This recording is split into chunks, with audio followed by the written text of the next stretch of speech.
It is Thursday, August 4th, 2022. It is 6:10 p.m. We're the Bryan Planning and Zoning Commission. This is our regular meeting. We are in Council Chambers, Bryan Municipal Building. I'll call the meeting to order. Would y'all please join us for the Pledge of Allegiance? Well, I won't take long. Mike Sutherland. Mr. I live Sutherland. on Parkway Terrace, and we have a neighborhood conservation district also. And not only that, but I was among 2 or 3 people that pressed this issue back in 2006. Mark Conley put it on the city council agenda and was voted in and then followed it through to make sure it worked. And this has been in place for 15 years, and it saved our neighborhoods. When we started this, we didn't do this just out of the blue. We started this because when I went to meetings, people were crying about how the children next door were coming in all times, day or night, and they couldn't sleep. They couldn't get enough sleep to go to work.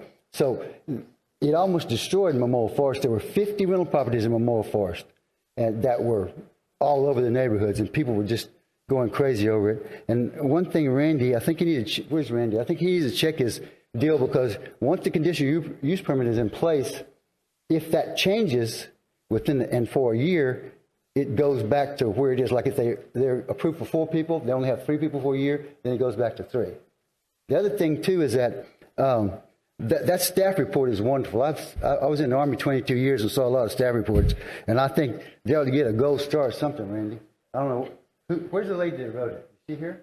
Anyway, it's wonderful, and she did a fair job. She put all the facts on the table, and I hope y'all read that, because it's a wonderful report.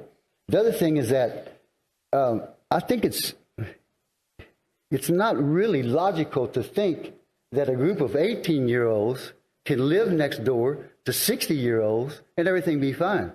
I fielded calls for 12 years when I was on the council about a student being in trouble, and the parent would say just what that parent said: "Oh, my boys wouldn't do anything." So this guy called me one time. His kid was arrested. He said, "Oh, there must be something wrong." I said, "Well, the neighbors wouldn't be complaining unless children were doing something wrong." And sure enough, it was a big party. They were dancing on the roof and all kinds of stuff. And so that happens when you're not supervising. In the Army, that's who we work with, 18, 19-year-olds. That happens. And it's not compatible with these neighborhoods where these people are trying to go to work or be retired or whatever. Not a normal life. And this has been worked fine. This has worked fine for 15 years. For 15 years, it's been well. Why change it?